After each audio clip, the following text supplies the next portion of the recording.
సుమారుగా 3.5 లక్షల మంది డిఎస్సి పరీక్ష రాసినటువంటి అభ్యర్థుల పడుతున్నటువంటి వేదనను, వారికి జరిగినటువంటి అన్యాయాన్ని వైఎస్ఆర్సీపీ వారి పక్షాన్ని నిలబడి వారి గొంతుకుగా గత కొంతకాలంగా పోరాడుతా ఉన్న విషయం కూడా అందరికీ తెలిసిందే. ఏదైతే నష్టపోయినారో అభ్యర్థులు, వారి విషయాల్ని ప్రభుత్వం దృష్టికి తీసుకొచ్చినప్పుడు అధికారుల దగ్గర ప్రెస్ మీట్ పెట్టించడం అన్నది ఈ మధ్య ఆనవాయితీగా జరుగుతా ఉంది. ఎప్పుడూ ఎక్కడా కూడా ఈ 2 సంవత్సరాల్లో అధికారులు మాత్రమే రెస్పాండ్ అయినటువంటి పరిస్థితి చాలా తక్కువగా ఉంటది. మరి ఈ టైంలో అధికారులు కూడా ఏ విషయంలో కూడా స్పష్టత లేకుండా, అంటే ఫర్ ఎగ్జాంపుల్ ఎస్సీఆర్టీలో అవుట్ సోర్సింగ్ ఎంప్లాయీగా పనిచేస్తున్నటువంటి నవీన్ అనే వ్యక్తికి 2 సబ్జెక్ట్స్ లో, అటు సోషల్ స్టడీస్ లో ఫస్ట్ ర్యాంక్ రావడం కానీ, టీజీటీ తెలుగులో 6th ర్యాంక్ రావడం కానీ, ఈ 2 అంశాలు జరిగిన తర్వాత ఆ అబ్బాయిని మీరు వాంటెడ్ గా పక్కన పెట్టిన తర్వాత దీని వెనుక ఆ క్వశ్చన్ పేపర్ తయారీలో ఈ అబ్బాయి ఉన్నాడు, ఈ అబ్బాయి ద్వారా అనేక మందికి ఆ క్వశ్చన్ పేపర్ వెళ్ళింది అన్న అంశాలన్నింటినీ కూడా ప్రజల దృష్టికి కూడా తీసుకురావడం జరిగింది. అయితే ఈ అంశం మీద ప్రిన్సిపల్ సెక్రటరీ గారు ఈ మధ్య మాట్లాడుతున్నటువంటి అంశం ఏంటంటే దాటవేత ధోరణి, అది కోర్టులో ఉంది, దానికి ఇప్పుడు సమాధానం చెప్పలేం అనే పరిస్థితిలో ఆయన మాట్లాడడం కూడా జరిగింది. తర్వాత స్పోర్ట్స్ డిఎస్సి గురించి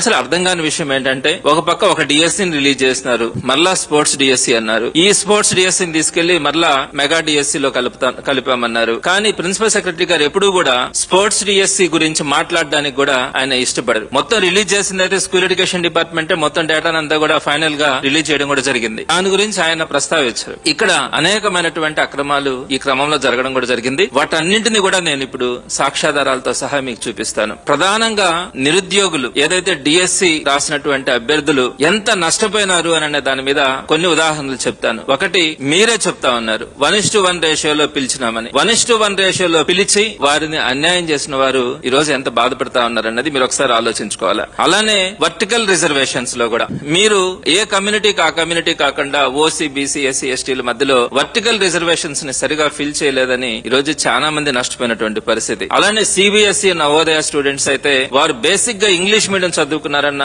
ఆలోచనతో వారు టెట్ రాసినా కూడా డిఎస్సిలో వారిని దూరంగా పెట్టి కొన్ని వేల మందిని మీరు ఇబ్బంది పెట్టినటువంటి పరిస్థితి. అలానే నార్మలైజేషన్ అయితే ఇది ఒక పెద్ద ఇబ్బందికరమైనటువంటి పరిస్థితి. ఇప్పుడు ఎక్కడా కూడా నేషనల్ గవర్నమెంట్ కూడా అన్ని దగ్గరలో కూడా వారికి సంబంధించినటువంటి అన్ని కాంపిటేటివ్ ఎగ్జామ్స్ లో కూడా ఈ నార్మలైజేషన్ ప్రాసెస్ అన్నది ఇబ్బందిగా ఉందని చెప్పి వారు దానికి దూరంగా ఉంటున్న క్రమంలో మీరు డిస్ట్రిక్ట్ లెవెల్లో జరగాల్సినటువంటి ఈ ఎగ్జామ్స్ ని దీంట్లో మీరు నార్మలైజేషన్ తీసుకొని వచ్చి మీరు పిల్లల్ని మీ ఇష్టం వచ్చినటువంటి సెషన్స్ లో 7 మార్కులు 8 మార్కుల దాకా కలిపి చాలా మంది పిల్లల్ని 0.1 మార్క్ తో కూడా ఉద్యోగం కోల్పోయినటువంటి కొన్ని వేల మంది ఉన్నారు. అలాంటిది 7 మార్కుల వరకు కూడా మీరు నార్మలైజేషన్ లో కొన్ని సెషన్స్ లో కలిపి ఈ రోజు తీవ్రంగా నష్టం జరిగినటువంటి పరిస్థితిని మనం చూస్తా ఉన్నాం. ఇలా రాజకీయ నాయకులు గాని, కొంతమంది అధికారులు గాని వీటన్నింటిలో కూడా కుముక్కు కావడం ఈ రోజు కొన్ని లక్షల మంది నిరుద్యోగులందరికీ కూడా ఇబ్బంది కలిగేటువంటి పరిస్థితి కనపడతా ఉంది.